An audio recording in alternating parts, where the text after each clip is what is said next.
Cárdenas. And I'm Esmeralda. We are part of the Estoy Bien Lupus Awareness Project team. We are going to be creating a series of videos to explain to you what lupus is.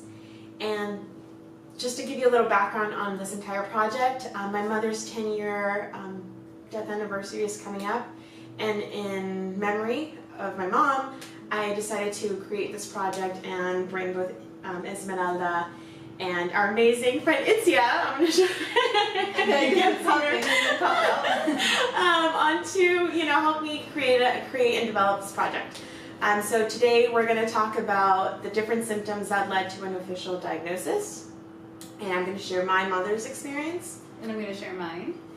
And just to, to start off, I do keep in mind that when my mother had lupus, I was very young, so I'm not really aware exactly what specifically happened to her, but I have talked to my aunts and like my father and them, and they've told me a little bit about my mom's experience. So from what they shared with me, she said that initially she started feeling like the joint pains and pretty much all the symptoms that are listed on the lupus.org website. So one day she woke up, and several days she would wake up and she would be unable to get out of bed.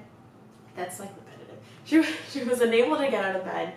That joint pain was there, and that's when she finally reached out to a doctor, and she told him, you know what, I have these joint pains, I have fevers overnight, I have the rash, what's going on with me? And unfortunately, she was not diagnosed right away. She had to go visit a rheumatologist out in Mexico, and she was diagnosed in Mexico after a period of about a year or so with lupus. But her experience was very, it followed the guidelines of what lupus is essentially, and I know that not everyone's experience is that way. So that's why we have Esmeralda here, because her experience was completely different. So what was yours like?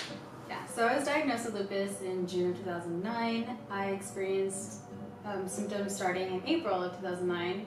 Started off with joint swelling in my hands particularly.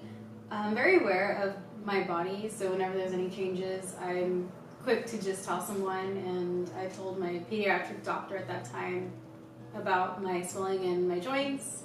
I didn't have any physical signs of the swelling, so it was just kind of dismissed, and it was just something to keep an eye on. I did have thyroid issues, so that was just something that she was like, maybe it's a side effect. I mean, we'll just keep an eye on it. Fast forward to June of 2009, my symptoms kind of blew up. I was not only getting joint swelling, I was feeling a lot of needle-like sensation throughout my entire body. I was having a lot of trouble walking, so I would get out of school every day in the evening because I couldn't handle the entire day walking or just being at school. Towards the end of the month, I started experiencing a lot of fevers and chills, so just flu-like symptoms, and I thought I just had the flu because it was just fevers, chills, very fatigued. And I told my doctors again, and they were just running tests, but for me, this was the month of my last year in high school, so senior year, all of the events were coming up, prom, banquets, ceremonies. I was so focused on that, and I just kind of put aside my health issues. So I really didn't know what my doctors were doing behind the scenes because I was just so focused on getting through high school that after high school, after my graduation, I was sent to the emergency room and I was diagnosed with lupus then. Okay.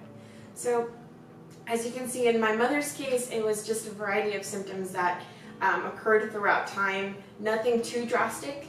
I would say, I think it was mainly her being aware of her body, like you were in your case, but it was like, I have this rash and I have the joint pains and all these different things going on, but nothing really big occurred for her to say, like, let me go, like in your case it was something drastic per se, but in her case it was a variety of symptoms that led up to the diagnosis. So as you can see, everyone's experience with lupus is completely different. If you have any questions or you want to share your story, let us know or tell us, share it. I definitely use the hashtag Estoy Bien 2017 to share your story, or just use hashtag Lupus Awareness. We'll be looking out for your hashtags to see if you want to share your story onto our project. Yeah, thank you. Let's show you Itzy over here.